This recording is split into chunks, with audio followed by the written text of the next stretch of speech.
Hello दोस्तों, कैसे हैं आप सभी। सीक्रेट घर जमाई कहानी में आपका हार्दिक स्वागत है। अगर आप पहली बार आए हैं तो सुकून एफएम चैनल को सब्सक्राइब जरूर कर लें। दोस्तों, कल मैंने आपसे पूछा था कि हम जो दूसरा एपिसोड है सुबह किस समय आपके लिए भेजें। तो ज़्यादातर कमेंट सुबह 8 बजे के और 9 बजे के ही आए हैं। तो मैं आज और आपको मौका दे रहा हूं कि आप सुबह 8 बजे और 9 बजे में से सिर्फ एक टाइम चूज कीजिए, जिसके अनुसार हम आप सभी की सुविधा के लिए एपिसोड को भेज दें। तो आप लोग सभी कमेंट करके ज़रूर बताइएगा कि सुबह 8 बजे या फिर 9 बजे।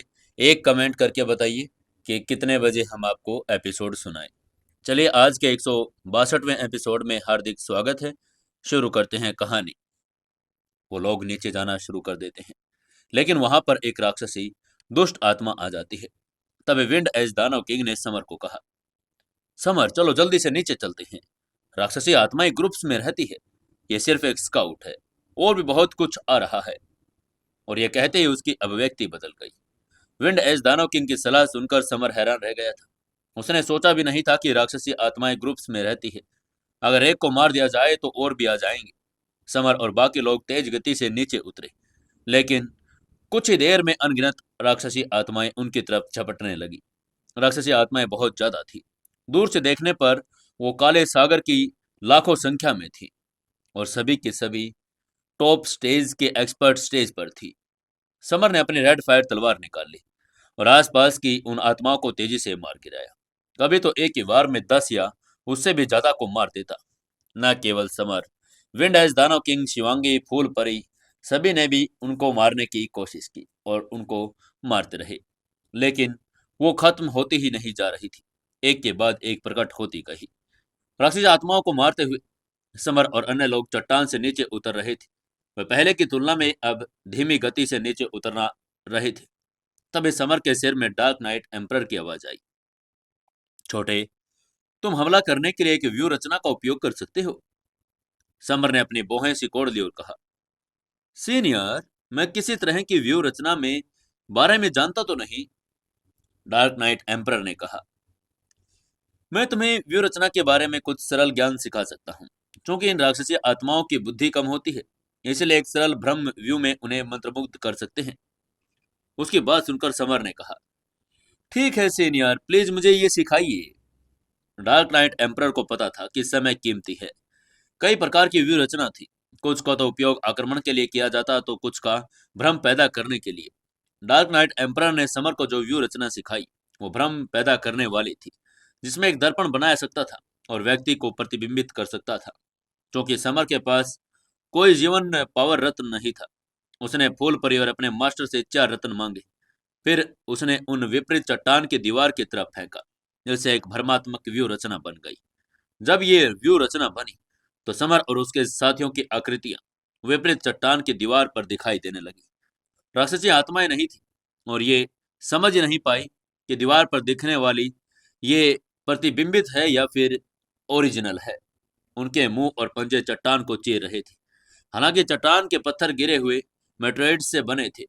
राक्षसी आत्माओं का ध्यान भटकाने के बाद समर और बाकी सभी भी तेज स्पीड से नीचे उतरने लगे। वे कुछ ही समय के बाद 1500 मीटर नीचे उतर गए थे।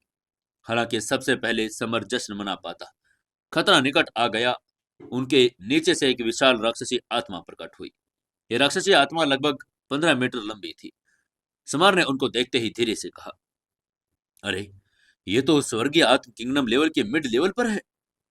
उसने कभी नहीं सोचा था कि उसका सामना एक ऐसे आत्मा किंग से हो जाएगा। राक्षसी आत्मा किंग बड़ी बुद्धिमान था। उसने इस समर के भ्रम जाल को तुरंत भांप लिया था। राक्षसी आत्मा किंग ने ठंडे स्वर में कहा, मानव, तुम बड़े चालाक हो। तुम्हें मायावी व्यू रचना का प्रयोग करना आता है, लेकिन तुम मेरे सामने नहीं टिक पाओगे। तुम्हें मरना ही पड़ेगा। वो बड़ा पावरफुल इंसान था। अचानक राक्षसी आत्मा ने अपने दाहिनी हथेली को आगे बढ़ाया और उसे विशाल काली हथेली में बदल दिया। समर की तरफ थप्पड़ मारा। समर ने अपना दाहिना पंच में लाइफ एनर्जी को एकत्रित किया और उसे अचानक बाहर निकाल लिया, लेकिन वो बुरी एनर्जी से बनी हथेली को तोड़ नहीं पाया। राक्षसी आत्मा किंग बड़ा पावरफुल था, जो राक्षसी आत्माओं की रक्षा के लिए बना हुआ था।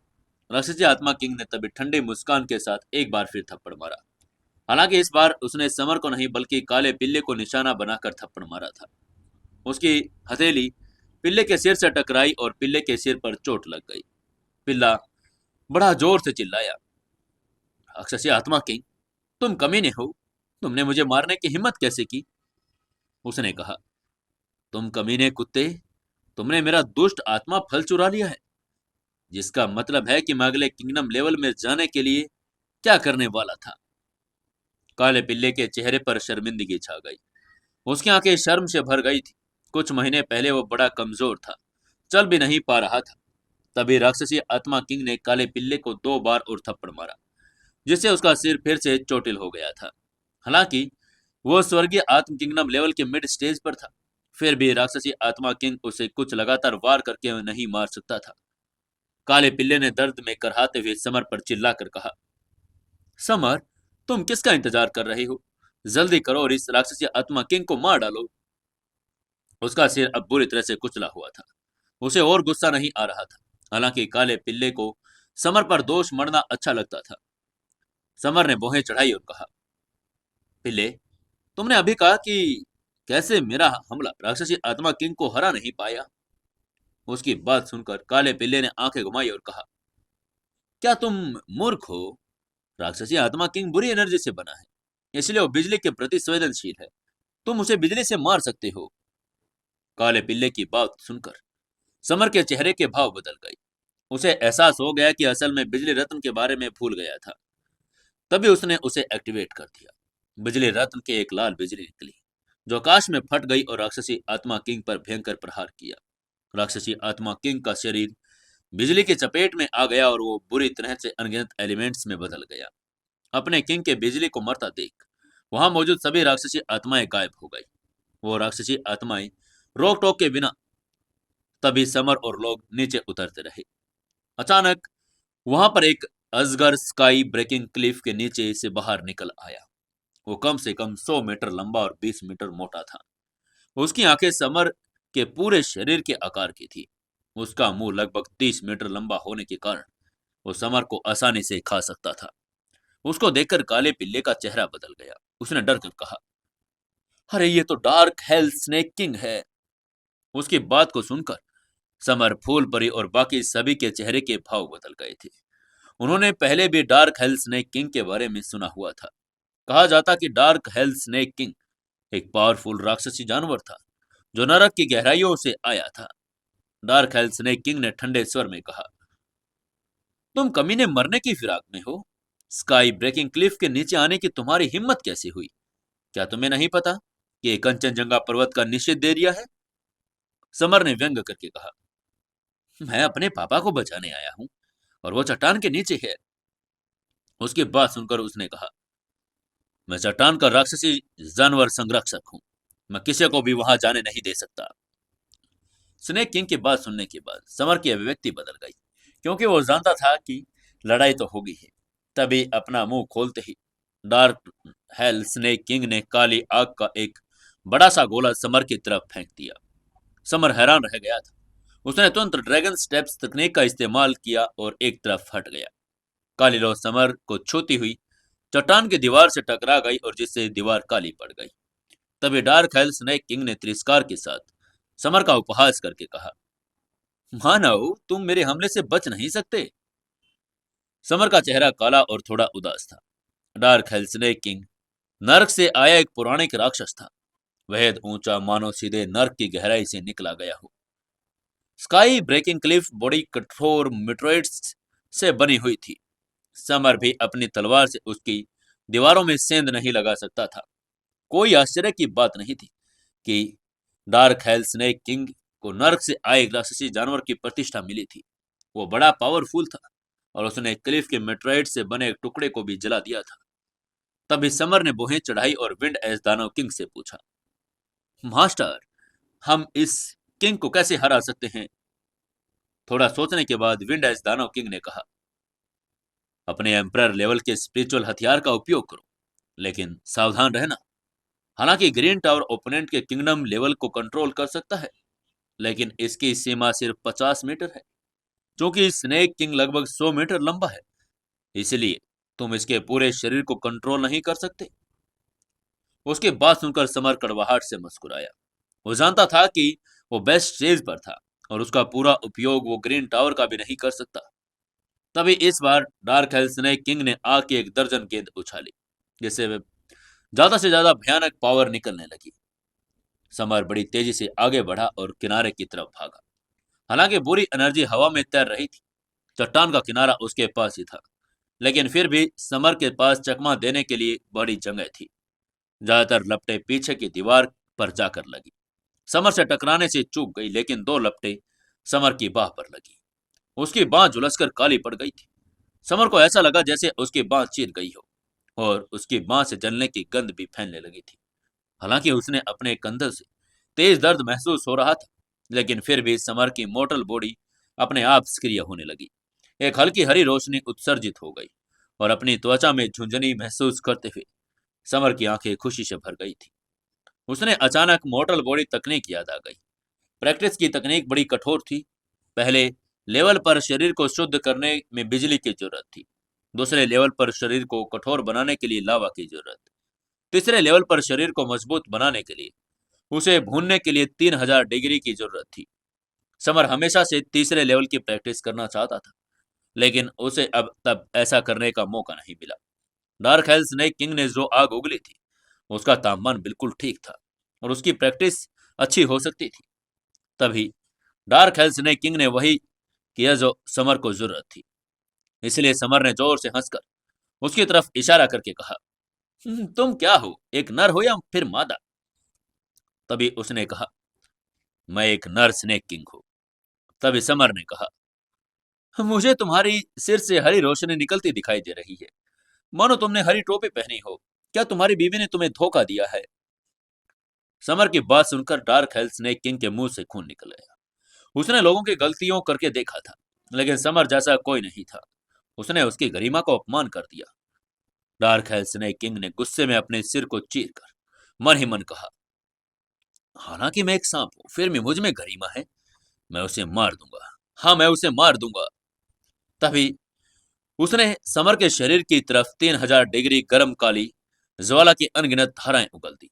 इस बार समर ने बचने की कोशिश नहीं की, बल्कि वो आग के लपटों की तरफ दौड़ा। आग के लपटों में उसके शरीर को तुरंत जला दिया और उसके शरीर कोयले की तरह काला पड़ गया था। समर का शरीर नरक की आग में तप रहा था और उसके मुंह से दर्द भरी चीखें निकल रही थी। उसका शरीर मानो चीर दिया गया हो। उसकी त्वचा के कुछ हिस्से फट गए हो।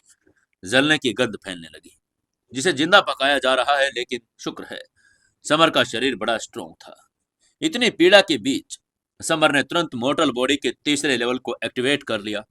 डार्क हेल्स ने किंग की ज्वालाओं की पावर को अवशोषित कर लिया।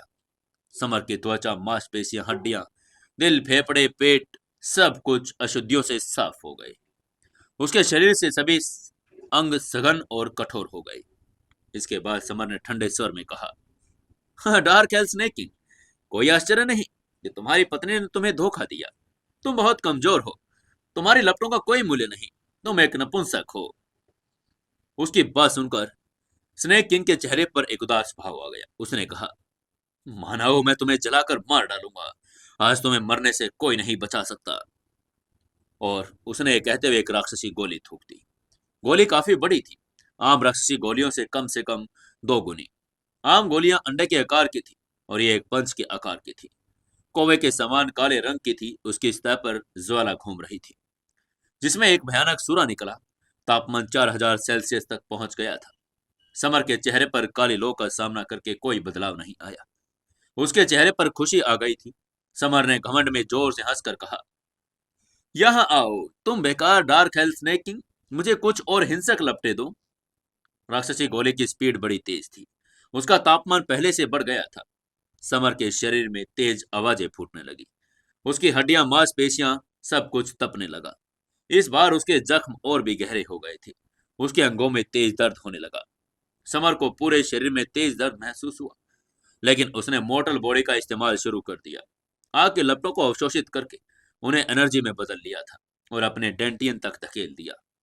काली लपटों की एनर्जी को अवशोषित करने के बाद उसकी आत्मा का नाभिक परिवर्तित हो गया और वो काले रंग में बदल गया। काली आत्मा का केंद्र स्वर्गीय आत्म किंगडम लेवल में प्रवेश होने का संकेत था। केंद्र में एक गड्ढा दिखाई दे रहा था। यह प्रवेश एक और संकेत था। समर अब स्वर्गीय आत्म किंगडम की फर्स्ट स्टेज पर पहुंच चुका था। उसकी स्ट्रॉन्ग हेल फिस्ट मुट्ठी अब और अधिक नुकसान पहुंचाने के लिए पावरफुल हो चुकी थी। इतना ही नहीं, पावर में वृद्धि के कारण समर अब ग्रीन टावर को और बेहतर ढंग से कंट्रोल भी कर सकता था और उसकी लंबाई अब 100 मीटर तक हो चुकी थी। उसने डार्क हेल किंग की तरफ अपनी उंगली उठाकर कहा, छोटे काले सांप, इधर आओ, पीटने के लिए तैयार हो जाओ। स्नेक किंग का चेहरा काला पड़ गया। उसकी आंखों में ठंडक छा गई। उस सांपों का किंग था, लेकिन समर उसे छोटा सांप कहकर अपमानित कर रहा था। स्नेक किंग को पता था कि समर के सामने उसकी आग बेकार है। तभी उसने अपना मुंह खोलकर समर को पूरा खाने का प्लान बनाया। उसकी अपनी तरफ झपटा मारकर देखकर समर ने चिल्लाकर कहा, सभी प्राणी समान हैं, किंगडम लेवल 1 होता है। ग्रीन टावर को बाहर निकालकर उसने उस हथियार को एक्टिवेट कर दिया था। ग्रीन टावर की रोशनी के नीचे डार्क हेल स्नेक किंग का लेवल तेजी से कम हो गया और वो स्वर्गीय आत्म किंगडम लेवल के पहले चरण पर आ गया। क्योंकि समर ने फर्स्ट स्टेज पर उपलब्धि प्राप्त कर ली थी, इसलिए अब वो अजय था। स्नेक किंग की पावर को कम होता देखकर समर की आंखों में ठंडक छा गई। वो अपने किंगडम लेवल में अपराजित था। समर तेजी से रॉकेट की तरह आगे बढ़ गया। डार्क हेल स्नेक किंग के पास आ गया। उसने स्नेक किंग की तरफ अपना पंच तान दिया और पंच में अपार पावर समाई थी। उसने स्नेक किंग के शरीर पर पंच मारा और उसकी शल्क चकनाचूर हो गई। डार्क हेल स्नेक किंग के मुंह से दर्द भरी चीखें निकली। स्काई ब्रेकिंग क्लिफ के नीचे कब्जा करने के बाद यह पहली बार था जब उसे चोट लगी थी। उसने अपनी पूंछ को समर के शरीर की तरफ जोर से घुमा दिया। इस बार समर ने अपने पंच का इस्तेमाल नहीं किया और उसने एक जोर से किक मारी और पूंछ को जोर से रौंद दिया था। डार्क हेल स्नेक किंग नर्क से आया था और वो बड़ा पावरफुल था। कोई नहीं सोच सकता था कि ये समर से भी हार जाएगा। तभी किंग ने गुस्से में चिल्लाकर कहा, मानव, तुमने मुझे घायल करने की हिम्मत कैसे की? अब तुम्हें कौन बचाएगा? समर बिजली की तरह तेज था। वो स्नेक किंग की पीठ पर कूद पड़ा और अपना स्ट्रेंगल हेल फिस्ट पंच लहराकर स्नेक किंग पर लगातार मुक्के बरसाता रहा। स्नेक किंग का शरीर टूट गया। उसके शरीर से काला रत्न बहने लगा। उसकी सांसें रुक गई और वो चट्टान के नीचे गिर गया। तभी मोंक ने समर की तरफ हंसकर कहा, बॉस, आप तो बड़े स्ट्रांग हो गए हैं, लेकिन बिना कपड़ों के रहना अच्छा नहीं। जल्दी कीजिए, अपने कपड़े पहन लीजिए। मोंक की बात सुनकर समर भी खुश हो गया था, क्योंकि उसके सारे कपड़े जल गए थे और सामने फूलपरी और शिवांगी दोनों लड़कियां उसी को देख रही थी। समर ने भी थोड़ी शर्म के मारे आंखें झुका ली। वो दोनों लड़कियां भी शर्मा गई थी। उन्होंने तुरंत अपना मुंह फेर लिया। फूलपरी ने शर्मा कर कहा, ओह, समर वहां बिना कपड़ों के खड़ा है। क्या इसे बिल्कुल शर्म नहीं आ रही? उसका दिल तेजी से धड़कने लगा। जहां तक शिवांगी का प्रश्न है, उसका सुंदर चेहरा वाइन की तरह लाल हो गया था, मानो वो पका हुआ सेब हो। दोनों लड़कियां शर्मीली और शर्मिंदा होती जा रही थी। शुक्र है जब ग्रुप ने कंचनजंगा पर्वत में प्रवेश किया तो मोंक एक बैग लेकर आया था जिसमें कपड़े थे। समर ने मोंक के कपड़े लिए और उसे जल्दी से पहन लिया था। इसके बाद समर ने दोनों लड़कियों की तरफ देखकर मुस्कुरा कर कहा, मैंने कपड़े पहन लिए हैं, अब दोनों तुम इधर देख सकती हो। उसकी बात सुनकर फूलपरी और शिवांगी ने मुड़कर समर के शरीर को देखा। समर ने हल्के से मुस्कुराकर सबको नीचे उतरने में मदद की, क्योंकि उन्होंने स्नेक किंग को मार डाला था। अब उतरना आसान था। 3 घंटे बाद समर और बाकी लोग चट्टान के नीचे पहुंच गए, जिसके सामने एक धुंधली परछाई थी। वहां भयंकर उथल पुथल मची हुई थी। साई ब्रेकिंग क्लिफ के नीचे स्थान बड़ा अस्थिर था। यहाँ स्पेस कमजोर और अस्त व्यस्त हो गया था। ये दरारें बड़ी पावरफुल थी, जिनके अंदर जगह जगह दरारें थी। एक बार इनमें समा जाने पर कोई भी इंसान या जानवर इन पावरफुल पावरों द्वारा टुकड़े टुकड़े कर दिया जाता था। समर ने विंड एज दानव किंग, फूल परी और बाकी लोगों को सावधानी पूर्वक आगे बढ़ने पर प्रेरित किया। इसी बीच उधर दूसरी तरफ से काले कपड़े पहने एक अधेड़ उम्र का आदमी स्काई ब्रेकिंग क्लिफ पर दिखाई दिया। उसकी आभा लाश की जैसी थी। चट्टान पर पड़ी तमाम लाशों को देखकर उस अधेड़ उम्र के आदमी की आंखों में क्रूरता की झलक उभर आई। उसने जोर से अपना दाहिना हाथ हिलाया और एक विशाल लाशों का गोला बन गया। स्काई ब्रेकिंग क्लिफ अब सैकड़ों नंगे कंकाल से बचे थे, जो बहुत डरावने लग रहे थे। काले कपड़े पहने वाला आदमी बड़ा आदमी था और स्वर्गीय किंगडम लेवल के टॉप स्टेज का पावरफुल फाइटर था, और वो आकाश शव सेक्ट का संरक्षक था। तभी गोपीनाथ ने मुस्कुराकर कहा, कॉन्करर, मैं तुम्हें मारने आया हूं। और वो क्लिफ से कूद गया। गोपीनाथ के कूदने पर कुछ ही देर बाद काले कपड़े पहने एक और एल्डर वहां आया। इस एल्डर का चेहरा पीला और उदास था, मानो कोई ज़ोंबी हो। उसने अपना हाथ बढ़ाया और एक सफेद खोपड़ी निकाल ली, जिसमें कई कंकाल समा गए। सारी हड्डियां राख में बदल गई। यह एल्डर कोई साधारण व्यक्ति नहीं था। उसका नाम सुदर्शन था, जो सफेद अस्थि सेक्ट का सीनियर एल्डर था। कंकालों की अपनी पावर में बदलने की क्षमता रखता था। तभी सुदर्शन ने चट्टान के नीचे देखकर कहा, कॉन्करर, तुम यहां से जिंदा नहीं जा पाओगे। और यह कहकर वो भी नीचे कूद गया। गोपीनाथ और सुदर्शन दोनों ही स्वर्ग लेवल आत्म साधना सेक्टों में से एक थे। वो कॉन्करर से दुश्मनी रखते थे और मारने के लिए यहाँ आए थे।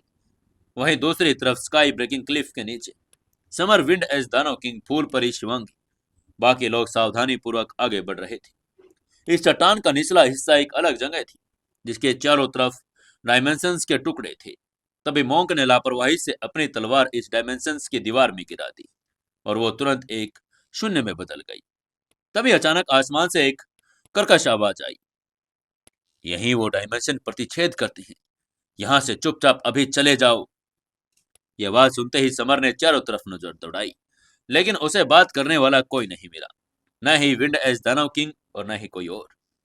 तभी वो आवाज फिर से आई और उसने कहा, इधर उधर मत देखो, तुम मुझे नहीं देख सकते, मैं यहाँ का डायमेंशन गार्डियन हूं। समर का चेहरा काला पड़ गया। उसने थोड़ा डर कर कहा, मैं अपने पापा conqueror third master Narendra Bhardwaj की तलाश कर रहा हूं। समर की बात सुनकर उस आवाज ने हैरान होकर कहा, conqueror, third master Narendra Bhardwaj? उसे पता नहीं था कि ये कॉन्करर का बेटा है, लेकिन आवाज ने अंततः समर को इग्नोर कर दिया और काले पिल्ले से पूछा, काले पिल्ले, तुम इसके साथ क्या कर रहे हो? काले पिल्ले के पास स्पष्ट रूप से एक पावरफुल समर्थन था। न केवल कंचनजंगा के राक्षसी जानवर उसे जानते थे, बल्कि यह डायमेंशंस गार्डियंस भी उसे जानता था। तभी काले पिल्ले ने टेलीपैथी से डायमेंशंस गार्डियन से कहा, डायमेंशन गार्डियन, समर ही वो नियत व्यक्ति है जिसे स्वर्ग के देवता ने भविष्य का दिव्य एम्परर बनने की क्षमता के साथ मान्यता दी है। हालांकि काला पीला हमेशा इधर उधर घूमता था, यहाँ तक कि कभी कभी खुद को घमंड से दादाजी कुत्ता भी कहता था, पर असल में वो काफी चालाक था। उसने समर की क्षमता को बहुत पहले पहचान लिया था, इसलिए वो समर का पीछा कर रहा था। काले पीले की बात सुनकर रक्षक चुप हो गया। इस ब्रह्मांड में अनगिनत डायमेंशन थे। हर दो डायमेंशन के बीच एक रक्षक होता था। स्काई ब्रेकिंग क्लिफ के नीचे ये एल्डर पृथ्वी और नॉर्दर बंजर ग्रह के बीच का डायमेंशन गार्डियन था।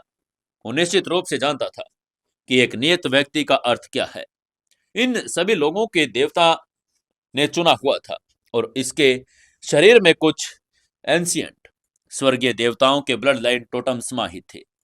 तभी डायमेंशंस के ऊपर उतल पुतल के टुकड़े इकट्ठा होते रहे, जो एक एल्डर का भ्रम पैदा कर रहे थे, जिसमें स्पेशल पावर थी। एल्डर चुपचाप समर को देख रहे थे, ग्रहों को घूरते हुए, सूर्य और चंद्रमा का उलटते हुए, समय को पीछे की तरफ बढ़ते हुए देख रहे थे। लेकिन अपनी आंखों से वो समर के अतीत, वर्तमान और भविष्य में केवल अराजकता ही देख सकते थे। सब कुछ धुंधला और चौंका देने वाला था। एल्डर ने थोड़ा चौंक कर कहा, कुछ नहीं। डायमेंशंस गार्डियन के रूप में एल्डर को पृथ्वी और नॉर्दर बंजन ये दोनों पर मौजूद प्रत्येक आत्म साधक के बारे में सब कुछ पता था। मोंक को उदाहरण के तौर पर लेते हुए एक नजर में एल्डर ने उसके पूरे जीवन को देख लिया। मोंक एक अनाथ था। उसे मैकडोनगंज पर्वत की चट्टानों में एक टोकरे में छोड़ दिया गया था। अब वो समर का भाई बन गया था। कुछ ही वर्षों में वो आत्म किंगडम लेवल का फाइटर भी बन गया था। पृथ्वी और नॉर्दर बर्जर ग्रह पर आत्म साधकों के बारे में सभी रहस्य उसके लिए स्पष्ट थे, लेकिन वो समर के बारे में कुछ भी नहीं देख पाया। स्वर्ग को अंधा कर देना। तभी उस एल्डर को अचानक ये शब्द याद आ गई। उसने सोचा कि समर के बारे में जरूर कोई बड़ा राज होगा, या तो कोई सीक्रेट खजाना या कोई पावरफुल तकनीक। वो स्वर्ग को भी अंधा कर सकता है, उसके रक्षक उसे देख न सके। सब कुछ अनुमान लगाने के बाद एल्डर ने कुछ देर सोचने पर समर से कहा, समर, मैं तुम्हें तुम्हारे पिता से मिलने दे सकता हूं। लेकिन ये तुम्हारी अपनी पावर पर निर्भर करता है, तुम उन्हें बचा सकते हो या नहीं। डायमेंशंस गार्डियंस के रूप में उनका कर्तव्य था कि वो मनुष्य को एयरक्राफ्ट के चराहों को पास जाने से रोके, जिन्हें स्पेस समय में अव्यवस्था पैदा कर सकती है। लेकिन समर तो किस्मत का मारा था। काले पिल्ले को उस पर भरोसा था, अभिभावक ने भी उसे एक मौका देने का, या यूं कहें कि उस पर एहसान करने का फैसला कर लिया था। एल्डर की बात सुनने पर समर ने हार्दिक कृतज्ञता व्यक्त करके कहा, धन्यवाद। वो जानता था कि ये गार्डियन बड़ा पावरफुल है। डायमेंशंस गार्डियन ने समर की तरफ देखा और फिर एक सफेद समूह में प्रवेश किया और गायब हो गया। अगले ही पल वो नॉर्दर्न बंजर ग्रह का प्रकट हुआ। पहले तो वह एल्डर समर के रहस्यों को नहीं समझ पाया था। नॉर्दर्न बंजर पर लौटने के बाद वो ब्रह्मांडीय दर्पण ढूंढना चाहता था। समय को पीछे ले जाकर समर को फिर से जांचना चाहता था। क्योंकि डायमेंशन गार्डियन चले गए, इसलिए आकाश शव सेक्ट के संरक्षक गोपीनाथ, सफेद असली सेक्ट के सीनियर एल्डर सुदर्शन दोनों चट्टान के नीचे पहुंच गए थे। वे बिना किसी रुकावट के तेजी से आगे बढ़े। अपनी जबरदस्त ताकत की वजह से स्पेस के टुकड़े उन्हें जरा भी नुकसान नहीं पहुंचा सके। जल्द ही वे समर के पीछे पहुंच गए। समर ने अपने पीछे के खतरे को नहीं देखा, क्योंकि वो अपने पापा को ढूंढने के लिए बहुत ज्यादा एक्साइटेड था। 1 घंटे बाद समर डायमेंशंस के एक जंक्शन पर पहुंच गया। यहाँ बहुत अस्थिरता थी, अशांति थी और गहरे स्पेस के टुकड़े उठ उठकर टकरा रहे थे। तभी समर ने देखा कि सामने अंतरिक्षीय संरचना में एक आदमी बैठा हुआ है। यह वो अधेड़ उम्र का आदमी था, जिसका चेहरा दृढ़ और तीखा था। इस अधेड़ उम्र के आदमी के शरीर से एक पावरफुल एनर्जी सीधे आकाश में उड़ रही थी, लेकिन उसके शरीर पर एक गोल्डन ताबीज था। यह लंबा कागज का टुकड़ा जो सुनहरी रोशनी से चमक रहा था, उस पर ट्रेडपोल के आकार के एंशियंट प्रतीक भी था। समर आश्चर्यचकित हो और चिल्लाकर बोला, पापा। यह डेढ़ उम्र का आदमी जो सुनहरे ताबीज से दबा हुआ था, समर का पिता था। भारद्वाज परिवार का तीसरा मास्टर, मास्टर कोंकरर। समर की आवाज सुनकर कोंकरर ने अपना सिर घुमाया। उसने आश्चर्यचकित होकर कहा, समर, तुम यहाँ क्या कर रहे हो? समर ने निराशा भरी आंखों के साथ कहा, मैं आपको बचाने के लिए आया हूं पापा। कोंकरर ने सिर हिलाकर कहा, पहले तुम्हें मेरे सिर से ये गोल्डन ताबीज हटाना होगा। तुम्हें इस एम्परर व्यू रचना के भीतर डायमेंशंस के राक्षसी जानवरों से सावधान रहना होगा। वे स्पेस में अदृश्य हैं और बहुत खतरनाक है। उसकी बात को सुनकर समर ने सिर हिलाया और आगे बढ़ गया। इस व्यू रचना में प्रवेश करने पर अपने पापा को बचाने के लिए तैयार हो गया। तभी अचानक एक ठंडी आवाज आई। उस आवाज ने समर से कहा, छोटे लड़के, अपने पापा को बचाने का सपना देखना बंद कर दो। ये कहते हुए काले कपड़े पहनकर एक अधेड़ उम्र का आदमी अपने साथ एक पावरफुल लास्ट गुलाम को लेकर पीछे निकला। उसको देखकर समर आश्चर्यचकित हो गया। उसने हैरान होकर पूछा, तुम कौन हो? वो उस आदमी की भयावह आभा से थोड़ा भयभीत था। गोपीनाथ ने ठंडे मुस्कान के साथ समर से कहा, तुम मैं गोपीनाथ हूँ, आकाश शव सेक्ट का संरक्षक, तुम्हारे पापा का दुश्मन। तुम और तुम्हारे पापा दोनों आज यहीं पर मारे जाओगे। फिर कॉन्करर, जो एम्परर लेवल डायमेंशन व्यू रचना गठन में बैठा था, उसने बीच में बोलकर कहा, गोपीनाथ, मुझे वास्तव में तुम्हें 15 साल पहले मार देना चाहिए था। गोपीनाथ ने समर की तरफ देखकर कहा, कॉन्करर, सिर्फ इसलिए कि तुमने ऐसा नहीं किया था, तभी तो मैं अपना बदला लेने के लिए यहां तक पहुंच पाया हूं। गोपीनाथ की आंखों में खतरनाक किलिंग इंटेंट की झलक दिखाई दी। कॉन्करर ने गोपीनाथ की तरफ देखा और फिर उसके पीछे की तरफ देखकर कहा, सुदर्शन, चूंकि तुम पहले ही यहां आ चुके हो, तो बस अपने आप को दिखाओ, तुम अभी भी क्यों छिपे हो? पीछे से काले रंग के कपड़े पहने एक एल्डर और आ गए, जिसका चेहरा जोंबी की तरह पीला हुआ था। वही समर हैरान था। उसने कभी सोचा भी नहीं था कि दो अद्वितीय फाइटर उसके पीछे आ जाएंगे और उसे पता भी नहीं चलेगा। गोपीनाथ और सुदर्शन समर की तरफ जानलेवा नजरों से आगे आ रहे थे। उनका मकसद साफ था, कोकरर के बेटे को मारना। तभी गोपीनाथ ने घंटे निकाली, जो पूरी तरह से काली थी और उस पर लाश शब्द लिखा था। जिसने घंटे को हल्के से हिलाया, जिससे जोर की आवाज आई और ये सुनकर लाश गुलाम की आंखें चमकदार हो गई। लाश गुलाम स्वर्गीय किंगडम लेवल के टॉप स्टेज का पावरफुल प्राणी था। यह अपने पंजों से हवा में उछलता हुआ ठंडे आभा के साथ समर के सामने पहुंच गया। उसको अचानक ऐसे समर के सामने जाता देखकर फूलप्री चिल्लाते हुए बोली, समर सावधान रहो, गुलाम के तीखे पंजों में एक डेड एनर्जी भरी हुई है। 100 फ्लावर सेक्ट के संत के रूप में उसके अंदर एंशियंट कमल मोहर की एक परत का अनावरण हुआ था, जिससे फूल परी को लाश गुलाम के बारे में इंफॉर्मेशन पता चल गई। तब उधर लाश गुलाम के पंजों पर समर से जोर प्रहार किया और उसे एक कदम पीछे हट गया।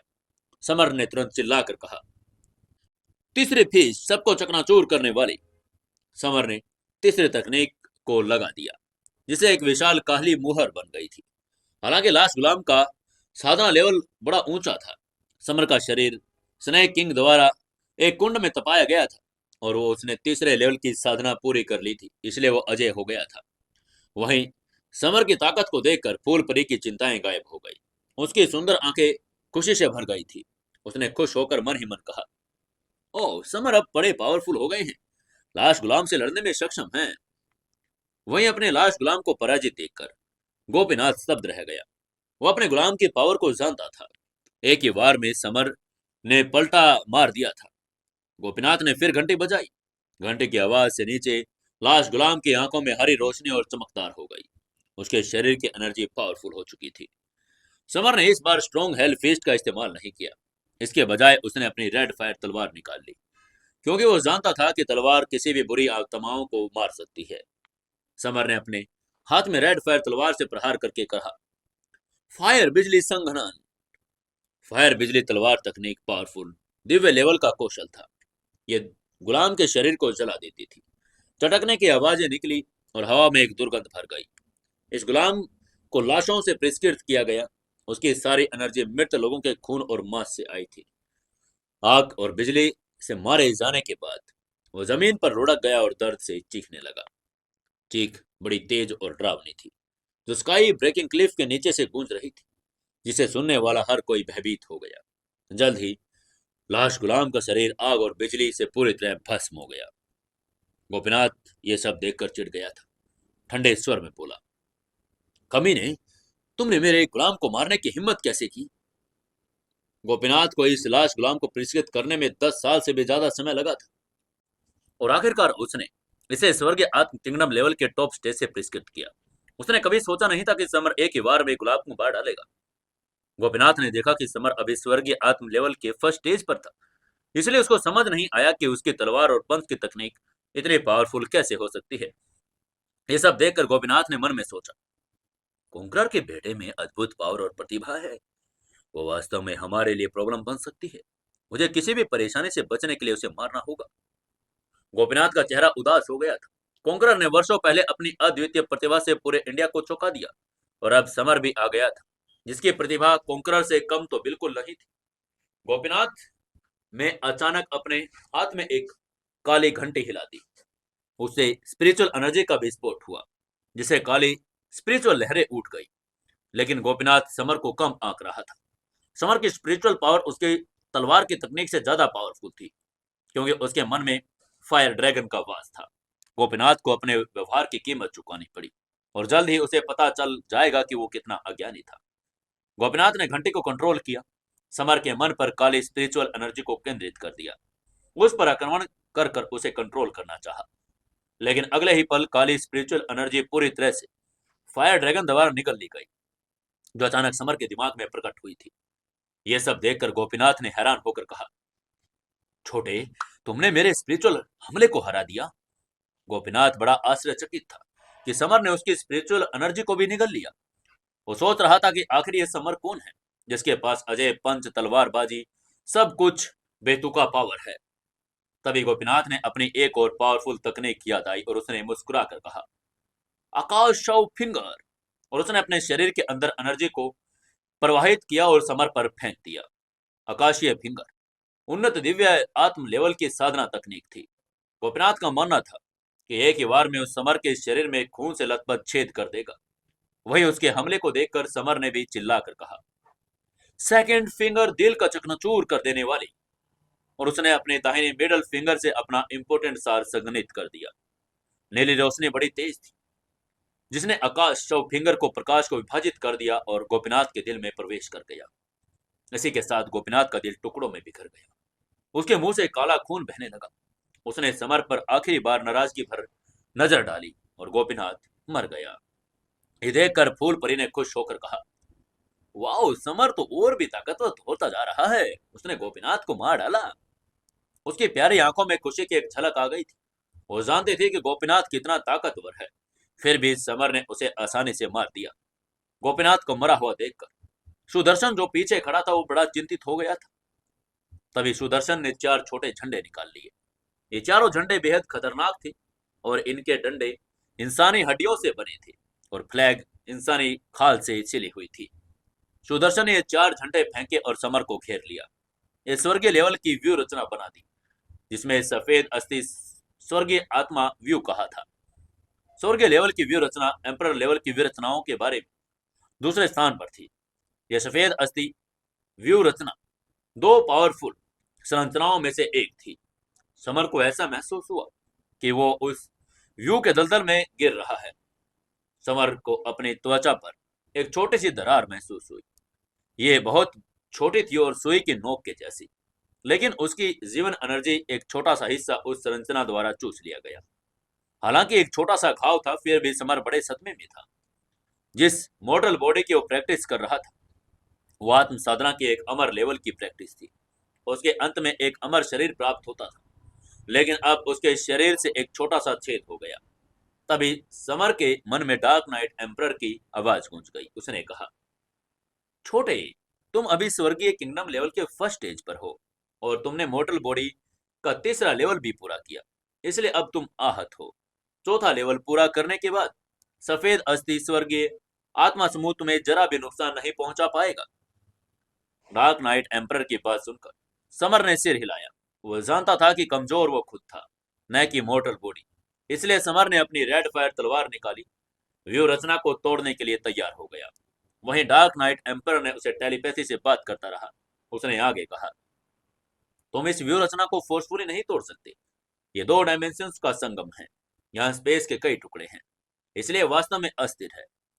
अगर तुम फोर्सफुली इसे तोड़ना चाहो तो इस पर एक पावरफुल एनर्जी उतार चढ़ाव होगा, जिससे एक अस्थिर स्थान में विस्फोट होगा और यहाँ सभी लोग मारे जाएंगे। समर डार्क एम्परर की बात सुनकर चौंक गया। अब व्यू रचना पर हमला करने की हिम्मत नहीं जुटा पा रहा था। डार्क नाइट एम्परर के मार्गदर्शन में समर ने इस संरचना के व्यू पॉइंट की तलाशना शुरू कर दिया, लेकिन इससे पहले कि समर व्यू पॉइंट तक पहुंच पाता, समर के बाहर कुछ घटित हुआ। समर को फंसा देखकर विंड एज दानव किंग सुदर्शन की तरफ दौड़ गया और समर को बचाने की कोशिश करने लगा। लेकिन विंड एज दानव किंग केवल संसारी किंगडम लेवल एक्सपर्ट स्टेज का फाइटर था। सुदर्शन ने विंड एज दानव किंग को एक ही वार में गिरा दिया और उसके दाहिने हाथ की उसकी गर्दन घोंटकर उसे मारने की तैयारी में लग गया। अपने मास्टर को खतरे में देखकर समर स्तब्ध रह गया था। वो दौड़कर अपने मास्टर को बचाना चाहता था, लेकिन वो इस व्यू रचना में फंसकर ऐसा नहीं कर पाया। तभी एक अचानक आसमान से बूढ़ी आवाज आई, यहाँ लड़ाई करना मना है। डायमेंशंस गार्डियन स्पेसशिप से बाहर आ गया और डायमेंशंस गार्डियंस असाधारण रूप से पावरफुल था। तभी उसने दाहिना हाथ हिलाया और सफेद प्रभामंडल बना दिया। वहां पर अब कोई भी नहीं हिल पा रहा था। समर ने उत्सुकता से गार्डियन की तरफ देखकर कहा, सीनियर, प्लीज सुदर्शन को मार दे और मेरे मास्टर को बचा लीजिए।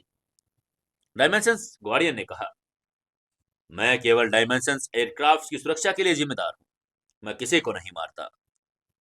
उसकी बात सुनकर समर उदास हो गया। तभी डायमेंशंस गार्डियन को अचानक कुछ याद आया। उसने झट से ब्रह्मांडीय दर्पण निकाला, जो उसे किसी दूसरे ग्रह से मिला था और सिर्फ समर का भविष्य देखने के लिए।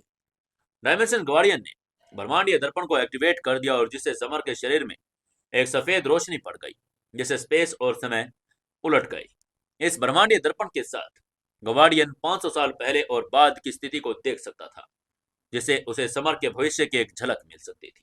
समय की नदी में वह समर को एक ड्रैगन गाड़ी में बैठा दिखा, जिसके सामने 9 ड्रैगन थे। एक बार देखने के बाद गाड़ी और 9 ड्रैगन गायब हो गए और समर की नदी फिर से अराजकता में बदल गई। तभी डायमेंशंस गार्डियन ने मुंह भरकर खून थूका और बुरी तरह घायल हो गया। 9 ड्रैगन गाड़ी वो दृश्य था जिसमें आकाश एम्परर 9 ड्रैगनों द्वारा खींची जा रही गाड़ी में सवार था। डायमेंशंस गार्डियन बड़ा हैरान था। उसने मन में कहा, यह समर एक दिन दिव्य एम्परर बन जाएगा। इस संभावना से डायमेंशंस गार्डियंस पूरी तरह से हैरान रह गया था। उससे भी अधिक हैरान तब हुआ जब उसे पता चला कि उसकी पत्नी उसे धोखा दे रही है। समय बीतता गया। नो ड्रैगन गाड़ी का दृश्य केवल कुछ सेकंड तक चला और अराजकता में गायब हो गया। हालांकि ग्वार्डियन अपने जीवन भर कभी नहीं भूल पाएगा कि उसने क्या देखा। ग्वार्डियन ने अपने अंदर के आतंक को दबाकर समर से पूछा, समर, तुमने मुझे अभी क्या करने को कहा था? समर ने कहा, मैं चाहता हूं कि आप सुदर्शन को मार दे और मेरे मास्टर को बचा ले। उसकी बात सुनकर ग्वार्डियन ने कहा, ठीक है, मैं सुदर्शन को मारने में तुम्हारी मदद करूंगा। उसकी बात सुनकर सुदर्शन डर से भाग गया। उसने हकलाकर कहा, तुम मुझे नहीं मार सकते। तुम डायमेंशंस गार्डियन हो। यदि तुम मुझे मार दोगे तो स्वर्गीय देवता द्वारा खंडित कर दिया जाऊंगा। उसकी चेतावनी सुनकर डायमेंशंस गार्डियन ने मुस्कुराकर कहा, अगर भगवान मुझे सजा भी दे तो भी मैं तुम्हें मार डालूंगा, क्योंकि समर में भविष्य की अनंत संभावनाएं हैं। वो एम्परर भी बन सकता है। सुदर्शन भागना चाहता था, लेकिन डायमेंशंस गार्डियंस की दमनकारी तकनीक के कारण वो अपनी उंगली भी नहीं हिला पाया। तभी गार्डियंस के दाहिने हाथ में एक विशाल हथेली का आकार ले लिया और सुदर्शन को एक ही थप्पड़ से कुचलकर पेस्ट बना दिया। समर ने ठंडी सांस ली। डायमेंशंस गार्डियन बड़ा पावरफुल था। वो स्वर्गीय आत्म किंगडम लेवल के एक्सपर्ट स्टेज के फाइटर को भी कुचल सकता था। गार्डियन द्वारा सुदर्शन को मारने के बाद आकाश में प्रकाश की गति से तेजी बिजली कौंध गई। अचानक ऐसा लगा जैसे वो 10 साल बड़ा हो गया हो, उसकी पावर का एक हिस्सा खो गया हो। तुरंत स्वर्गीय आत्म किंगडम लेवल के बेस्ट स्टेज पर पहुंच गया था। जिसने ये भी देखा, वो पूरी तरह अविश्वास से भर गया था। वही कॉन्करर के चेहरे पर जटिल भाव थे। उसने धीरे से कहा, समर, तुम डायमेंशंस गार्डियंस के ऋणी हो। उसने तुम्हारे लिए सुदर्शन को मारा। अब इसके लिए उसे स्वर्गीय देवता द्वारा दंडित किया जा रहा है। कॉन्करर की बातें सुनकर समर के हाव भाव बदल गई। वो डायमेंशंस गार्डियंस के पास गया। उसने झुककर शुक्रिया अदा किया और कहा, मेरी मदद के लिए शुक्रिया। अगर आपको कभी भी मेरी मदद की जरूरत पड़े तो मुझे एक बार याद कर लीजिएगा। मैं आपके लिए कुछ भी करूंगा। समर की बात सुनकर गार्डियन ने कड़वाहट से मुस्कुरा कर कहा, जाओ अपने पापा को ढूंढो। मेरा शरीर बड़ा घायल है। मैं अब तुम्हारी मदद नहीं कर सकता। अपने पापा के शब्दों से समर को पता था कि एक एम्परर लेवल का डायमेंशंस व्यू रचना थी जो बड़ी खतरनाक थी, क्योंकि ये दो डायमेंशंस के बीच चौराहों पर स्थित थी। समर ने सावधानी से डायमेंशंस व्यू रचना के अंदर कदम रख दिया। जैसे वो अंदर गया, उसने स्पेस में एक जबरदस्त हलचल को महसूस कर लिया था।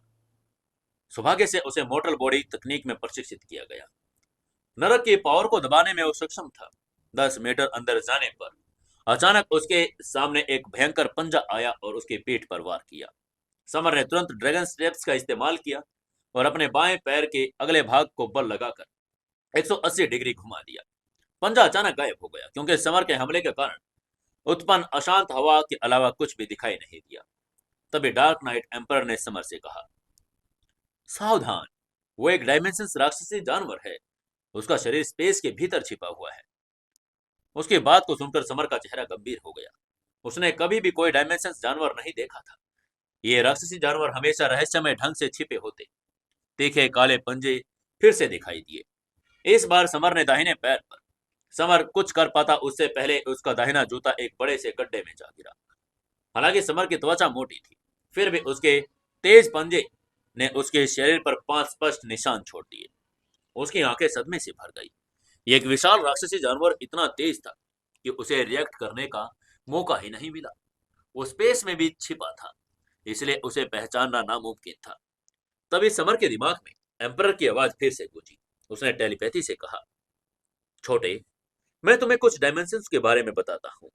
स्पेस आभासी है, गतिशील है, स्पिरिचुअल एनर्जी से भरा हुआ, हवा में मौजूद ऑक्सीजन की तरह।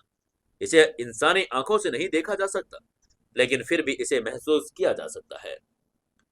डार्क नाइट एम्परर ने समर को डायमेंशंस का ज्ञान दिया। समर की ग्रेट समझ सीखने की क्षमता के कारण उसने जल्द ही सब कुछ सीख लिया। समर ने अपनी डायमेंशन स्पिरिचुअल एनर्जी छोड़ी और देखा कि उसके डायमेंशंस के बाईं तरफ एक काला राक्षसी बंदर था। ये राक्षसी बंदर आम लोगों से अलग था। यहाँ कोई साधारण जानवर नहीं था, बल्कि सभी प्रकार के डायमेंशंस जानवरों के बीच एक पावरफुल अस्तित्व था। समर ने पहले इस बंदर को देख लिया था, लेकिन फिर भी उसने सोचा कि समर को कुछ पता नहीं। ये बंदर मानो जानबूझकर समर को चिढ़ा रहा था। बंदर ने अपने तीखे पंजे फिर से घुमाए और समर पर हमला करने के लिए दौड़ गया। उसने बिजली की तेजी से अपना दाहिना पैर उठाया। जैसे ही वो डायमेंशंस राक्षसी बंदर उसकी तरफ बढ़ा, उसने तुरंत अपने दाहिने पैर को उसके पंजे पर रख दिया और बंदर दर्द से चीख पड़ा। बंदर के हमले के तरीके हमेशा से रहस्यमय थे। समर का दाहिना पैर स्ट्रेंगल हेल्ड फुट था और उस कदम से उस पंजे को उसने फाड़ दिया था। राक्षसी बंदर विशेष रूप से क्रूर था। जब उसने देखा कि पंजा टूट गया तो उसने अपने दूसरे पंजे से एक ब्लेड निकाला और सीधे उसके फंसे हुए हाथ को काट दिया। इंसान में से ऐसे फाइटर जो अपनी कलाई काट लेते, राक्षसी जानवरों में भी ऐसे जानवर थे जो अपने बाह काटने को तैयार थे। तभी उसके आंखों से एक तेज रोशनी निकली और उसने सिर्फ एक ब्लेड वाला पंजा था, फिर भी समर के दिल की तरफ पड़ गया था। समर को पहले ही उसकी नॉलेज थी। उसने बंदर का ब्लेड को देखा और 2 उंगलियों के झटके से ब्लेड को पकड़ लिया। का की आवाज के साथ ब्लेड टूटकर 2 टुकड़ों में जमीन पर गिर गया। डायमेंशंस बंदर ने तभी समर से रिक्वेस्ट करके कहा, मानो मुझे जाने दो, वरना तुम्हारा साथ अच्छा नहीं होगा। लेकिन समर ने उपहास करके उसकी गर्दन तोड़ दी। तभी फूल परी ने खुशी भरी आंखों के साथ समर की तारीफ करके कहा, समर तुम तो बड़े पावरफुल हो, तुमने राक्षसी बंदर को भी मार गिराया। फूल परी ने भले ही अपने अंदर कमल की मुहर को जगा लिया था, अपार पावर प्राप्त कर ली थी, लेकिन वो डायमेंशंस नियमों को नहीं समझती थी। वहीं उसकी बात सुनकर शिवांगी ने भी सहमति जताई। उसके लिए समर बहुत पावरफुल था। उसके पास कई राज थे, जिनमें से हर एक में कुछ न कुछ आश्चर्य भरा हुआ था। इसने न केवल फूलपरी और शिवांगी को आश्चर्यचकित कर दिया, बल्कि कॉन्करर को भी बहुत धक्का पहुंचा था। उसने सोचा भी नहीं था कि उसका अपना बेटा इतना पावरफुल हो सकता है, और डायमेंशंस बंदर को भी मार दिया। समर ने जानवरों को मारने के बाद आगे की तरफ कदम बढ़ाया। कुछ देर के बाद उसने अपने पीछे एक विशालकाय राक्षसी जानवर को देखा। यह एक विशालकाय मगरमच्छ था, जिसका शरीर लगभग 10 मीटर लंबा था। समर ने रेड फायर तलवार निकाल ली और उसकी एनर्जी को छोड़ते हुए आकाश में एक चाप बनाया और उसने पीछे उसके भोंक दिया। रेड फायर तलवार ने डायमेंशंस मगरमच्छ के दिल में छेद कर दिया था। उसमें एक बड़ा छेद हो गया। मगरमच्छ हमला करने से पहले ही मर चुका था। यह विशाल मगरमच्छ खुद ही रेड फायर तलवार से टकरा गया और आसपास के लोग स्तब्ध हो गए थे। उसकी मौत हो चुकी थी। उसके आसपास के डायमेंशंस में पीछे छिपे अन्य राक्षसी जानवरों ने यह दृश्य देखा तो उनकी हिम्मत नहीं हुई कि वो उस पर हमला कर दे। इसके बाद बिना किसी रुकावट के समर सफलतापूर्वक अपने पापा के पास पहुंचा। वहां वो बिल्कुल भी नहीं हिल पा रहा था। समर ने जब सोने का ताबीज देखा तो उसे बंदर किंग की याद आ गई। बंदर किंग 5 उंगलियों वाले पहाड़ के नीचे फंसा हुआ था। उसे कैद कर लिया गया था। बेशक उसके पापा कोई बंदर किंग तो नहीं थे। गौतम बुद्ध ने वहां ताबीज नहीं रखा था, बल्कि उसे किसी पावरफुल संत का होना चाहिए था। संत भले ही पावरफुल थे, लेकिन समर को एक चुना हुआ व्यक्ति था, इसलिए उसे ताबीज का कोई डर नहीं था। समर संत के ताबीज के सामने पहुंचा। उसने दाहिने हाथ से आगे बढ़ाया और उसे फाड़ दिया। संत की पर्ची ने प्रतिरोध किया, लेकिन समर के ब्लड लाइन टोटम की सुप्रीम पावर के साथ वो तुरंत फट गई, क्योंकि समर के अंदर ड्रैगन के ब्लड की बूंद भक्षक टोटम दोनों मौजूद थे, जो स्वर्ग और पृथ्वी के बीच टॉप 100 सबसे पावरफुल टोटम में से एक थे। जैसे ही ताबीज फटा, एम्परर लेवल का डायमेंशन व्यू रचना उसके साथ गायब हो गया। कॉन्करर के शरीर पर एक विशाल पावर निकली, जो बादलों से जा टकराई और स्पेस को हिला दिया। 15 साल पहले कॉन्करर पहले ही इंडिया की सुप्रीम पावर था, एक great grand master kingdom level power जिसने इंडिया पर विजय प्राप्त की थी। उन्होंने 15 वर्षों तक कंचनजंगा पर्वत के निषिद्ध एरिया में स्काई ब्रेकिंग क्लिफ के नीचे फंसे रहने के दौरान दिव्य कॉन्करर सेक्ट की आत्म साधना तकनीकों की प्रैक्टिस जारी रखी थी। दिव्य कॉन्करर सेक्ट कभी पृथ्वी पर एक हाई लेवल सेक्ट पावर था। इसने एक बार स्वर्ग के दरबारों पर विजय प्राप्त की। कॉन्करर का मास्टर दिव्य कॉन्करर ऋषि था। उसने आकाश कॉन्करर स्क्रोल की ट्रेनिंग ली थी, पहले ही आत्म एम्परर किंगडम लेवल तक पहुंच चुका था। हालांकि संत की मुहर के कारण उसकी ताकत कभी पूरी तरह से वापस नहीं आ पाई। तभी समर ने उत्साह से कॉन्करर से कहा, पापा मैंने अंततः आपको बचा लिया। समर ने काफी समय से कॉन्करर को नहीं देखा था, लेकिन वो खून से जुड़े थे, गहरी भावनाओं से भरा हुआ था। उसकी बात सुनकर कॉन्करर ने सिर हिलाया और अपने दाहिने हाथ से समर की पीठ थपथपाई। अपने बेटे की पावरफुल ताकत को देखकर उसको गर्व महसूस हो रहा था। दिव्य कोंकणर सेक्ट के सबसे प्रतिभाशाली स्टूडेंट्स में से एक हो सकता था, लेकिन एक पिता के रूप में वो किसी भी चीज से अधिक ये चाहता था कि उसका पुत्र अधिक पावरफुल हो। तभी डायमेंशंस गार्डियन ने कहा, कॉन्करर, आप यहाँ पर नहीं रह सकते। आपको तुरंत यहाँ से चले जाना होगा, अन्यथा जिस आकाश बंजर संत ने आपको फंसाया था वो आपके पीछे आ जाएगा। उसकी बात सुनकर कॉन्करर ने सहमति जताई। तभी समर ने असमंजस में कहा, पापा आप कहाँ जा रहे हैं? समर ने अभी अपने पिता को बचाया था और वो अपने और कियारा की शादी के लिए उसको इंदौर लेकर जाना चाहता था।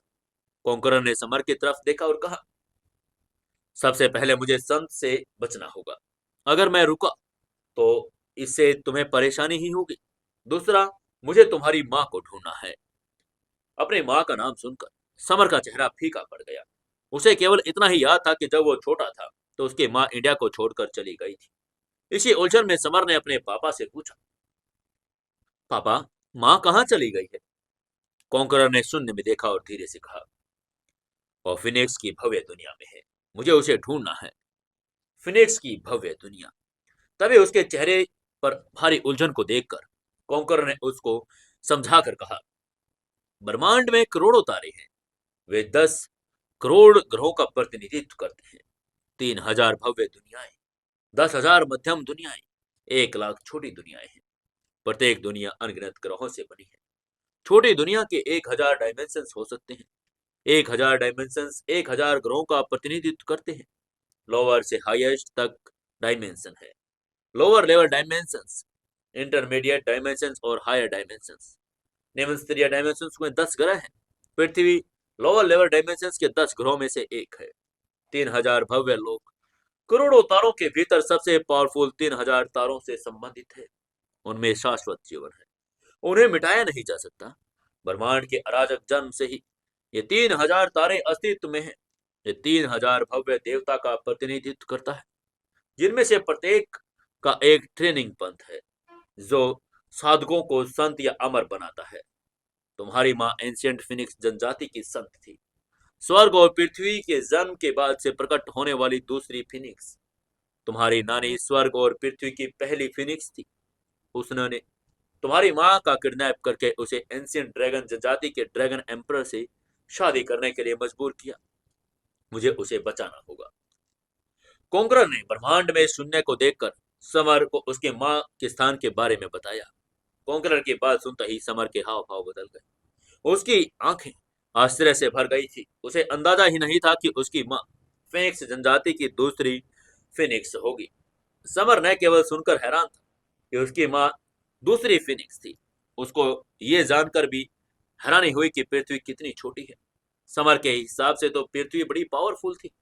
वहीं कॉन्करर ने समर के विचारों को भांप लिया और उसने उसकी तरफ देखकर कहा, एंशियंट काल में पृथ्वी बहुत पावरफुल हुआ करती थी, क्योंकि वो लाखों तारों में से 3,000 पावरफुल तारों में से एक थी।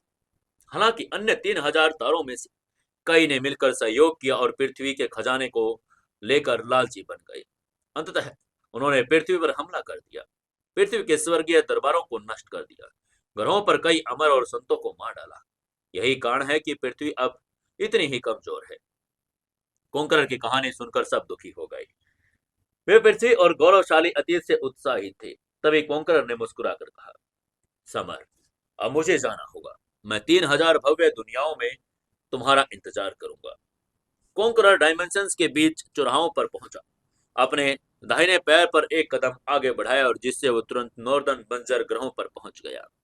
यदि कई लोअर डायमेंशंस से 3,000 भव्य डायमेंशंस में प्रवेश करना चाहता तो बड़े ज्यादा उसको टाइम लगता। वहीं अपने पापा को जाता देखकर समर उदास हो गया। उसने अभी अभी तो अपने पापा को बचाया था और वह अंततः गायब हो गए थे। समर ने डायमेंशंस चौराहे की तरफ देखकर कहा, पापा, मॉम, मेरा इंतजार कीजिएगा। एक दिन मैं 3,000 भव्य किंगडम्स में प्रवेश करूंगा और ब्रह्मांड के हर तारे पर अपना नाम फेमस करूंगा। तभी डायमेंशन संरक्षक ने गंभीर स्वभाव में कहा, समर, अब तुम्हें यहां से चले जाना चाहिए। जिस संत ने तुम्हारे पापा को फंसाया है वो लगभग यहाँ आ चुका है। समर ने भी खुद ब्रह्मांड में एक विशाल पावर को आगमन को महसूस किया। वो रोंगटे खड़े करने के लिए काफी था। ये बिल्कुल भी समय बर्बाद करने की हिम्मत नहीं कर सकते थे, इसलिए उन्होंने तुरंत विंड एज दानव किंग फूल परे अन्य लोगों से क्लिफ से निकलने के लिए इकट्ठा किया। समर और अन्य लोगों के चले जाने की कुछ देर बाद डायमेंशन प्रतिच्छेदन में एक विशाल नेत्र गोलक प्रक्षेपण प्रकट हो गया। ये नेत्र गोलक बड़ा विशाल था, कम से कम 300 मीटर का। एक संत ने इस नेत्र गोलक को रूपांतरित किया था। पावरफुल उपस्थिति के तहत डायमेंशन गार्डियन ने जमीन पर घुटने टेक दिए। उसका शरीर कांप रहा था। उसने कहा, नमस्कार गौरवशाली आकाश बंजर संत, नमस्कार। आकाश बंजर की आंखों ने डायमेंशन गार्डियंस को ठंडेपन से देखा और कहा, आकाशीय कॉन्करर सेक्ट के स्टूडेंट, कॉन्करर यहां से कैसे बच निकला? गार्डियन का चेहरा जम गया। उसने कहा, उसने खुद मुहर तोड़ी और भाग गया। आकाशीय बंजर संत की गहरी नजर ने डायमेंशन गार्डियन को ठंडे नजर से देखा। उसने कुछ नहीं कहा, फिर वो वहां से गायब हो गई। उसके चले जाने के बाद गार्डियन ने ठंडेपन से देखा, तभी वो अंततः चला गया था। यह आकाश बंजर संत बड़ा पावरफुल था। उसकी केवल एक आंख की छाया के साथ उसने गार्डियन को भयभीत कर दिया था। वहीं उधर समर ने विंड एज दानव किंग फूल परे अन्य लोगों के साथ क्लिफ के नीचे से निकलकर चट्टान की दीवारों के सहारे ऊपर चढ़ गई। और समर को अचानक कुछ याद आ गया और उसने पूछा, मास्टर, तलवार किंग जतिंदर अंकल कहाँ है? विंड एज दानव किंग ने असमंजस में कहा, वो स्काई ब्रेकिंग क्लिफ में प्रकट होने पर गायब हो गया था। समर उलझन में था। तलवार किंग जतिंद्र गायब हो गया, संसारिक किंगडम लेवल में वो कैसे गायब हो सकता था? समर ने स्काई ब्रेकिंग क्लिफ की चोटी पर ध्यान से देखा। तभी अचानक उसकी आंखें जम गई। कपड़ों की पट्टियों से समर को भारी मात्रा में राक्षसी एनर्जी का एहसास हुआ। उसे एहसास हुआ कि जितेंद्र यूं ही गायब नहीं हो गया, उसको किसी ने किडनैप कर लिया था। खतरे को महसूस करके समर ने बोहें चढ़ाई और काले बिल्ले से कहा, काले बिल्ले, चलो इस पट्टी को सूंघो और हमें जल्दी से जतिंद्र अंकल तक लेकर चलो। काला बिल्ला चाहता तो नहीं था, लेकिन उसे यह करना पड़ा। उसके सामने एक बड़ा सा बिल्ला था जो पूरी तरह से खंडर हो चुका था। समर ने बोहें चढ़ाकर काले बिल्ले से पूछा, बिल्ले, क्या तुम्हें यकीन है कि जतिंद्र अंकल यहाँ हैं? असल में समर खंडर में प्रवेश नहीं करना चाहता था, क्योंकि उसकी सहज बुद्धि उसके पीछे खतरे को महसूस कर रही थी। वहीं समर की बात सुनकर काला बिल्ले ने सिर हिलाया और अपने पंजे आगे की तरफ दिखाकर कहा, मैं वादा करता हूं जतिंद्र खंडर के अंदर है। अब समर के पास अंदर जाने के अलावा कोई विकल्प नहीं था। उसने अपना हाथ हिलाया और कहा, आओ सब लोग अंदर चले। एंशिएंट काल में भव्य महल था जिसे कंचनजंगा महल कहा जाता था। कुछ देर चलने के बाद समर ने एक कंकाल को लंबे भाले से जमीन पर दबा हुआ देखा। लाश पर लगे मांस और खून को चूसकर साफ कर दिया गया था। यह व्यक्ति जीवित था, उसके पास अवश्य ही बहुत पावर रही होगी। समर भावनाओं से भारी हो गया। जब उसने कंकाल को देखा तो दुखी हुआ। जैसे जैसे वो आगे बढ़ता गया, इन कंकालों में से एक लगभग 1 मीटर लंबा कंकाल उसे देखने को मिला। इन कंकालों के पास खड़े होकर समर को अत्यधिक दुख महसूस हो रहा था। कंकालों का विलाप विनाश, निराशा, लाचारी से भरा हुआ था। रास्ते में समर ने खंडरों के आसपास बिखरे हुए कई कंकाल देखे। वो सब जानते थे कि ये सभी पहले जीवित थे और यहाँ आते ही उनको किसी ने यहाँ पर मारकर उनका खून चूस लिया था। बाकी विलास से अलग कुछ एक बहुत बड़ा भी था, लेकिन 9 खंभे के अभी भी बिना किसी दरार या डैमेज के मजबूती से खड़े हुए थे। 9 स्तंभ ये गोल्डन के थे। इनकी सतह सोने से चमक रही थी। प्रत्येक स्तंभ पर जीवंत ड्रैगन उकेरे गए थे, मानो वो जंगल को चीर कर बाहर आने वाले हो। इन 9 गोल्डन स्तंभों में विशाल ड्रैगन एनर्जी और बल समाहित था और उसमें एक सुनहरा सुरक्षा घेरा बना हुआ था। तभी समर ने उसकी तरफ देखकर काले पिल्ले ने उसके बगल से कहा, यह एंशिएंट व्यू रत्न है, नो ड्रैगन आकाशीय व्यू। ये सभी को इसमें प्रवेश करने से रोकता है। काले पिल्ले की आवाज सुनकर समर के हाव भाव बदल गए थे, क्योंकि मिथकों में दावा किया गया था कि केवल अमर ही ऐसी व्यू रचना कर सकते हैं। यह पृथ्वी पर कैसे हो सकता है? समर न केवल इस व्यू रचना को देखकर हैरान था, बल्कि काले पिल्ले के बैकग्राउंड से भी वो हैरान था। उसे एंशिएंट व्यू रचना के बारे में भी पता था, जिससे उसका संदेह पुख्ता हो गया था कि ये कोई साधारण तो पिल्ला बिल्कुल नहीं है। समर ने काले पिल्ले की बातों पर कोई प्रतिक्रिया नहीं दी। उसने अंदर से एक आवाज सुनी, उसे अंदर आने के लिए कह रही थी। समर व्यू रचना के अंदर की तरफ चला गया और जैसे वो उसके अवरोध तक पहुंचा, उसका शरीर व्यू रचना की रक्षात्मक प्रकाश व्यू रचना के पीछे हट गया। तभी फायर ड्रैगन की अपंग आवाज समर के सिर में दुख के संकेत के साथ गूंज उठी। उसने टेलीपैथी से कहा, जूनियर, अगर तुम ईश्वर ड्रैगनी व्यू रचना में प्रवेश करना चाहते हो तो तुम्हें अपने अंदर के ड्रैगन ब्लड को एक्टिवेट करना होगा। उस पर थोड़ा सा रक्त गिराओ और उसकी अनुमति मांगो। ये फायर ड्रैगन पृथ्वी के अंतिम जीवंत एंशियंट देवतुल्य ड्रैगनों में से एक था। ये एंशियंट फाइट में बुरी तरह से घायल हो गया था। नो ड्रैगन जेड सेल के अंदर छिपकर जिंदा रह रहा था। समर ने फायर ड्रैगन के कहे अनुसार किया, अपने अंदर के ड्रैगन ब्लड को एक्टिवेट किया और अपनी उंगली काटकर ड्रैगन मंत्र पढ़ दिया था और उसे एक बूंद व्यू रचना पर गिरा दी। गोल्डन रोशनी की एक किरण चमक गई। समर का शरीर तुरंत ईश्वरीय ड्रैगन व्यू रचना के अंदर खींच लिया गया। जब काले पिल्ले ने देखा समर अंदर चला गया, उसने भी अपना पंजा काटा और खून टपका दिया। अंदर जाने की कोशिश की। एक तेज धमाके की आवाज के साथ एंशियंट व्यू रचना ने एक सुनहरी किरण छोड़ी और काले पिल्ले को कुछ 100 मीटर दूर खदेड़ दिया। काले पिल्ले के लिए उसके कोई जगह नहीं थी। पिल्ला अजीब खड़ा हो गया था। इसके बाद विंड एज दानव किंग, फूल परी, शिवांगी मोंक ने सभी ने उंगलियां काटी और ईश्वरीय ड्रैगन संरचना में रक्त की एक बूंद टपका दी। गोल्डन प्रकाश की 2 किरणों के साथ फूल परी और शिवांगी को व्यू रचना के अंदर ले लिया गया, जबकि विंड एज दानव किंग और मोंक को बाहर कर दिया गया। मोंक ने बोहें चढ़ाई और शिकायत करके कहा, अरे, ये फूल परी और शिवांगी को एंट्री कैसे मिल गई? मुझे रिजेक्ट कैसे कर दिया गया? ये तो जेंडर डिस्क्रिमिनेशन है। हालांकि मोंक भी परेशान था, लेकिन वो जानता था कि ईश्वरीय ड्रैगन व्यू रचना कितनी पावरफुल है। उसकी स्वीकृति के बिना उसमें एंटर होने का कोई रास्ता नहीं था। उसी समय स्मर ईश्वरीय ड्रैगन व्यू रचना के मिडल में था। बाहर से देखने पर वहां पर 9 ईश्वरीय ड्रैगन के स्तंभ थे, लेकिन अंदर का नजारा बिल्कुल अलग था।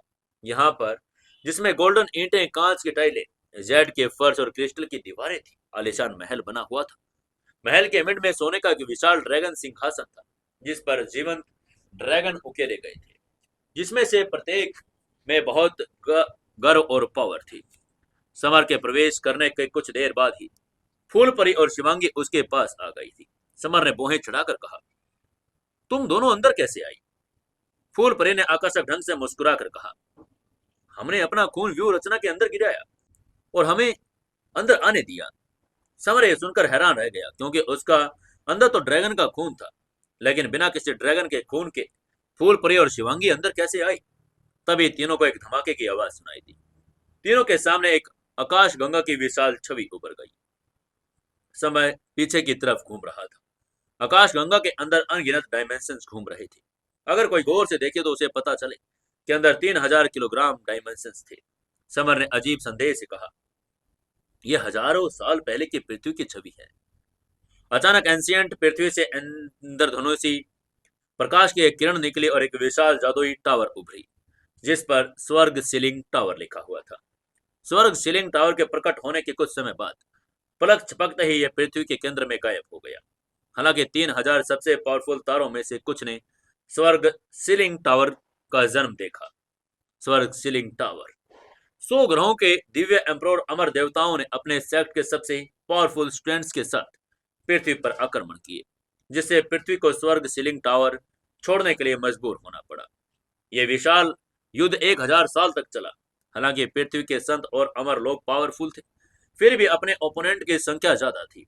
उन 100 तारों की सारी पावर्स अरबों से ज्यादा थी। दूसरे डायमेंशंस के लोग कल्पना से भी क्रूर थे। उन्होंने पृथ्वी पर आत्म साधकों का कत्लेआम कर दिया, यहां तक कि कमजोर, जवान, बुजुर्ग, महिलाओं को भी नहीं बख्शा। समर की आंखें लाल हो गई, क्योंकि वो केवल असहाय होकर देख सकता था कि बहुत समय पहले क्या हुआ था।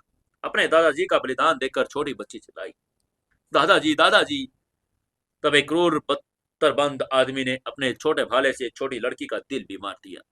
तभी छोटे लड़के ने कांपती आवाज में कहा, क्यों क्यों क्यों तुम मुझे और दादाजी को मारना चाहते हो? उस आदमी ने कहा, क्योंकि आप सभी पृथ्वी के आत्म साधकों के वंशज हैं। तभी समर ने देखकर मुट्ठी भेजकर कहा, कमीने, तुमने एक 8 साल की बच्ची को भी नहीं जाने दिया।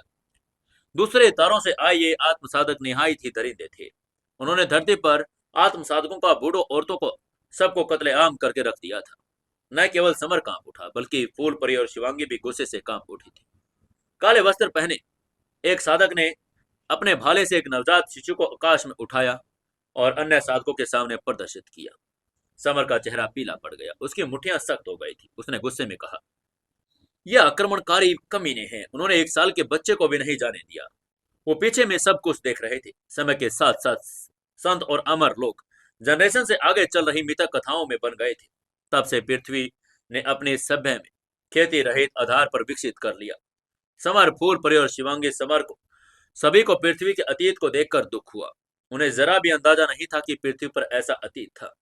पृथ्वी पर भले ही उन्नत तकनीक आ गई हो, लेकिन दिव्य एम्परर, अमर प्राणी और संत सभी मिथक बन गई थी। तभी एकदम से उन तीनों को महल में एक पुरानी लेकिन सरल आवाज सुनाई दी, आप तीनों चुने गए हो, इसलिए यहाँ आप तीनों के लिए 3 साधना विधि है। स्वर्गीय अमर मंत्र, कमल अमर मंत्र और विंड अमर मंत्र।